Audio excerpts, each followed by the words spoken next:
ಏನಾದ್ರು ತೊಂದರೆ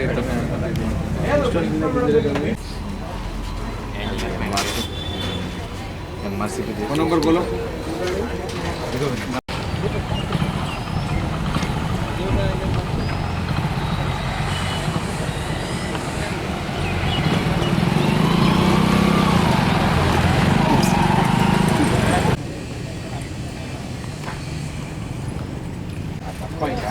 ನೋಡಿಕೊಂಡು ದೊಡ್ಡ ಆಪರೇಷನ್ ಮಾಡ್ತಾರೆ. ಮಾಡಾದ್ಮೇಲೆ ನಾವು ಇದು ಮಾಡಬೇಕು operation. Anand hospital refer to period. ಹಾಂ, ಪೀರಿಯಡ್. कौन सा उम्र से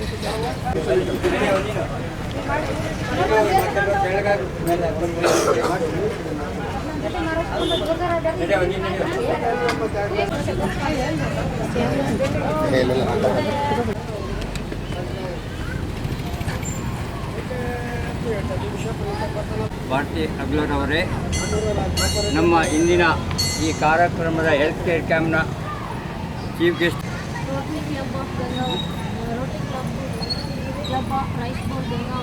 ನನ್ನ ರೋಟರಿಯವರೇ, ಇಲ್ಲಿ ನಡೆದಂಥ ಪೇಷಂಟ್ಗಳೇ, ತೋರಿಸ್ಕೊಳ್ಳೋಕ್ಕೆ ಬಂದಂಥ ಎಲ್ಲ ಪೇಷಂಟ್ಗಳೇ, ಈ ದಿವಸ ನಾವು ಸದ್ಗುರು ಚನ್ನಮಾಮೆ ಓಂ ಶಾಂತಿ ಶಾಂತಿ ಶಾಂತಿ.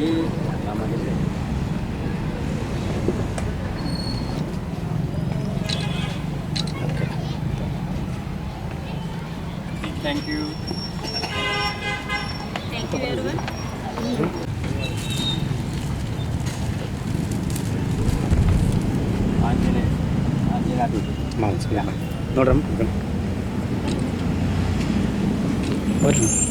ಹೃದಯ ರೋಗ ಇರ್ಬೋದು, ಕಿಡ್ನಿ ಪ್ರಾಬ್ಲಮ್ ಇರ್ಬೋದು, ಅಥವಾ ಬ್ರೈನ್ದು ಇರ್ಬೋದು, ಆರ್ತೋದು ಇರ್ಬೋದು, ಲಿವರ್ದು ಇರ್ಬೋದು, ಸಕ್ಕರೆ ಕಾಯಿಲೆ ಇರ್ಬೋದು, ಯಾವುದೇ ಕಾಯಿಲೆ ಇರಲಿ, ಎಲ್ಲ ಕಾಯಿಲೆಗೂ ಇಲ್ಲಿ ಡಾಕ್ಟರ್ಸ್ ಎಲ್ಲ ಚೆಕ್ ಮಾಡ್ತಾರೆ.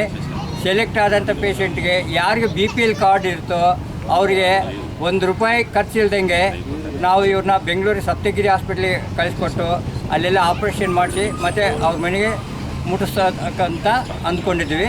ಇದೇ ರೀತಿಯಾಗಿ ನಮ್ಮ ಹೊಸಪೇಟೆ ರೋಟ್ರಿ ಕ್ಲಬ್ಬಲ್ಲಿ 3 ಕ್ಯಾಂಪ್ ಮಾಡಿದ್ವಿ ಸತತವಾಗಿ. ಸುಮಾರು ಒಂದು 80 ಪೇಷಂಟ್ಸಿಗೆ, ಹಾರ್ಟ್ ಪೇಷಂಟ್ಸು, ಕಿಡ್ನಿ ಪೇಷಂಟು, ಲೀವರು ಏನಿರುತ್ತೆ ಅವ್ರಿಗೆಲ್ಲರಿಗೂ ಮಾಡಿದ್ವಿ. ಎಲ್ಲರೂ ಗುಣಮುಖರಾಗಿದ್ದಾರೆ. ಆದ್ದರಿಂದ ಈ ಒಂದು ಹೆಲ್ತ್ ಕೇರ್ ಕ್ಯಾಂಪ್ನ ಪ್ರಯೋಜನವನ್ನು ತೊಗೋಬೇಕು. ಎಲ್ಲಿ ಹೋದ್ರೆ ಬರೀ ಸ್ಟಂಟ್ ಗಿಂಟ್ ಹಾಕಕ್ಕೆ ನಿಮ್ಗೆ 50,000 ಕೊಡು, 2 ಲಕ್ಷ ಕೊಡು ಅಂತಾರೆ. ಇಲ್ಲಿ ನಾವು 2 ಪೈಸೆನೂ ತೊಗೊಳ್ಳಲ್ಲ ನಿಮ್ಮ ಹತ್ರ, ಎಲ್ಲ ಫ್ರೀ ನಿಮಗಾಗಿ ಮಾಡ್ತಾಯಿದ್ದಾರೆ ನಮ್ಮೆಲ್ಲ ರೈಸ್ ಬಾಲ್ ಕ್ಲಬ್ನವರು. ಆದ್ದರಿಂದ ನಿಮ್ಮವ್ರು ಯಾರ್ಯಾರಿದ್ದಾರೆ ಎಲ್ಲ ಅಡ್ವರ್ಟೈಸ್ಮೆಂಟು ಮಳೆ ಬಂದಕ್ಕಾಗಿ ಬಂದಿಲ್ಲ, ಬರ್ತಾಯಿದ್ದಾರೆ. ಅವು ಯಾರ್ಯಾರು ತಮ್ಮ ಓಣಿಯಲ್ಲಿ ಆಗಿರ್ಬೋದು, ಗಲ್ಲಿಯಲ್ಲಿ ಆಗಿರ್ಬೋದು, ಊರಲ್ಲಿ ಆಗಿರ್ಬೋದು, ತಮ್ಮ ಹಳ್ಳಿಯಲ್ಲಿ ಆಗಿರ್ಬೋದು, ಯಾರೇ ಇರಲಿ ಕಳಿಸ್ಕೊಡಿ. ಇವತ್ತು 4-5 గంటವರೆಗೆ, 4 గంటೆ ಅಂತ ಹಾಕಿದ್ವಿ, ಆದರೂ 6 గంటವರೆಗೆ ನೋಡ್ತೀವಿ ನಾವು పేషెంట్ క్యాంప్. ఎందుకంటే ఒక ప్రెసిడెంట్గా జూలై 1వ తారీఖు నుంచి ఆమె ఛార్జ్ తీసుకున్నారు, మా సెక్రటరీ భారతి. అలాగే ఈ క్లబ్ స్టార్ట్ చేసింది మా రొటేరియన్ ఈశ్వర్, ఈయన హోస్పేట క్లబ్. మరి దీన్ని పట్టుకురావాల్సిన 5 ఏళ్ళు ఆయనదే బాధ్యత. ఎందుకంటే వాళ్ళకి ఏదైనా సమస్యలు ఉన్నా తీసుకురావడము, చిన్న సమస్యలు. ఎందుకంటే 5 ఏళ్ళ తర్వాత మీరే రొటీన్ పడతారు. ఎందుకంటే 5 మంది ప్రెసిడెంట్స్ ఉంటారు కాబట్టి. క్లబ్ అంటే ఏంటి మనం సంవత్సరానికి మనం ఫీజు మనం రోటరీకి ఇంటర్నేషనల్ పంపించేదే 8,000 ఉంది. 8,600 రూపాయలు మనం సంవత్సరానికి ఫీజు కట్టాలి ప్రతి ఒక్కరు. ఒక రొటేరియన్ అంటే మనం ఇంటర్నేషనల్లో మన రిజిస్ట్రేషన్ ఉంది కాబట్టి. తర్వాత మీరు ఒక మైనాబాద్ క్లబ్ అని హైదరాబాద్లో ఉంది. దాంట్లో నువ్వు చేరాలంటే ఏం తెలుసా, 100 crores టర్న్ ఓవర్ ఉండాలి నీ బిజినెస్. ఎవ్రీ ఇయర్ 3 lakhs ఇవ్వాలి మెంబర్షిప్. అంటే అది ఫౌండేషన్ పంపిస్తారు, మిగిలినది ఈ సర్వీస్ ప్రోగ్రామ్స్ వాడతారు. అంటే దాదాపు బిగ్ షాట్స్ ఉన్నారు. నేను అడిగాను, నాకు ఛాన్స్ ఏంటి హైదరాబాద్లో, ఎందుకంటే నా కూతురు మ్యారేజ్ అక్కడే అయింది. అంటే లేదు సార్, నాకు 100 crores టర్న్ ఓవర్ ఎక్కడ వస్తుంది, నేను I'm retired executive engineer, department PWD. ఇక్కడ పని చేయలేదు, కానీ హోస్పేట నాకు అవకాశం రాలే, ఎందుకో నేను ఇంట్రెస్ట్ రాలేదు. లాస్ట్ ట్రై చేశాను, కానీ నా రిటైర్మెంట్ వల్ల లేకుంటే హోస్పేటలో చేయాలని డ్యామ్లో. ఇలా డ్యామ్లో ఉండే సూపరింట్ ఇంజనీర్ శ్రీకాంత్ రెడ్డి నా దగ్గర పనిచేశాడు.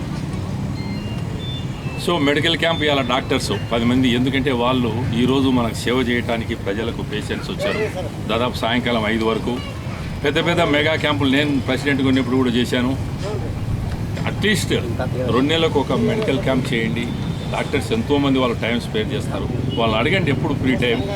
సండే జనరల్గా వాళ్ళు free, morning to afternoon. Nandyal మాది డాక్టర్స్ హబ్ అంటారు. అది నంద్యాల స్మాల్ టౌన్ అయినా కావచ్చు, doctors hub Kurnool and Nandyal కూడా మాకు మెడికల్ కాలేజ్ ఈ ఇయర్ స్టార్ట్ అయింది. సో చాలామంది డాక్టర్స్ దాదాపు 30-40 మంది వచ్చేవాళ్ళు ఎప్పుడు మెడికల్ క్యాంప్ పెట్టినా కానీ టెస్ట్ చేస్తారు. ఏ సమస్య ఉన్నా కానీ అదే బెంగళూరు సప్తగిరి ఆసుపత్రికి పంపించి ఆడ ట్రీట్మెంట్ ఇప్పిస్తారు. ఆ పేషెంట్స్ అంతా జాగ్రత్తగా చేసుకొని ఏ సమస్యలు ఉన్నా కానీ డాక్టర్ చెప్తారు. ఎందుకంటే ఇవాళ రేపు ప్రతి చోట డాక్టర్స్ అన్నీ చెక్ చేస్తున్నారు, కానీ మా రోటరీ తరఫున మేము కూడా సేవ చేస్తున్నాము. ఏదన్నా చిన్న దానిలకైతే డాక్టర్స్ మెడిసిన్స్ కూడా ఇస్తారు. సివియర్ ప్రాబ్లమ్స్ ఉంటే పంపిస్తారు వేరే హాస్పిటల్కు. ఇప్పుడు దాదాపు నేను ఫౌండేషన్ చైర్మన్ అంటే మన జిల్లా ఫైనాన్స్ అన్నీ నేనే చూసేది.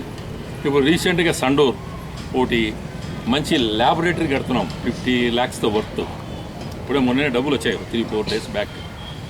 అన్నీ ఈసీజీ, రేడియేషన్ అంటే మన ఎక్స్రే, సో బ్లడ్ టెస్ట్ ఇవన్నీ చేస్తున్నాం. ఆల్రెడీ పోస్ట్పేట క్లబ్లో బ్లడ్ బ్యాంక్ ఒకటి రెడీ అవుతుంది. మొన్ననే మొబైల్ వ్యాన్ ఇచ్చాం.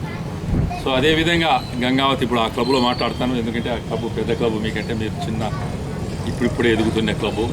మీరు కూడా నేర్చుకోండి. ఇది అయిపోతానే మీ ప్రెసిడెంట్ సెక్రటరీ కూడా ಆಡಿಗೆ వచ్చి ఒక ಅರ್ಧಗಂಟೆ ఉండి ಮళ్ళీ వచ్చేయండి. మిగిలిన వాళ్ళందరూ ఇక్కడ. ಸೊ ಎಲ್ಲ ನಮ್ಮ ಡಿಪಾರ್ಟ್ಮೆಂಟಿಂದ ಡಿಫ್ರೆಂಟ್ ಡಿಪಾರ್ಟ್ಮೆಂಟ್ಸಿಂದ ಎಲ್ಲ ಡಾಕ್ಟರ್ ಬಂದಿದ್ದಾರೆ. ಸೊ ದಯವಿಸಿ ಸೊ ನಮ್ಮ ಸಪ್ತಗಿರಿ ಕಾಲೇಜ್ಗೆ ರೆಫರ್ ಮಾಡಿ ಅಲ್ಲಿ BPL card, so Yashasvini scheme, so ತುಂಬ ಡಿಫ್ರೆಂಟ್ ಸ್ಕೀಮ್ಸ್ ಇದೆ. ಸೊ ಆ ಸ್ಕೀಮ್ ಕೆಳಗಡೆ ಕೋಡ್ ಇರುತ್ತೆ. ಸೊ ಆ ಕೋಡ್ ಕೆಳಗಡೆ ನಾವು ಕರ್ನಾಟಕ ಗೌರ್ಮೆಂಟಿಂದ ಏನೇನಿದೆಯೋ ಆಪರ್ಚುನಿಟೀಸು ಅದನ್ನೆಲ್ಲ ನಿಮ್ಗೆ ತಲುಪಿಸೋ ಜವಾಬ್ದಾರಿ ನಾವು ಮಾಡ್ತಿದ್ದೀವಿ ಸದ್ಯಕ್ಕೆ. ಸೊ ಅದಕ್ಕೆ ಕ್ಯಾಂಪಿಗೆ ಬಂದಿರೋದಕ್ಕೆ ಎಲ್ಲರಿಗೂ thank you. So this is the whole idea. So thank you for every one.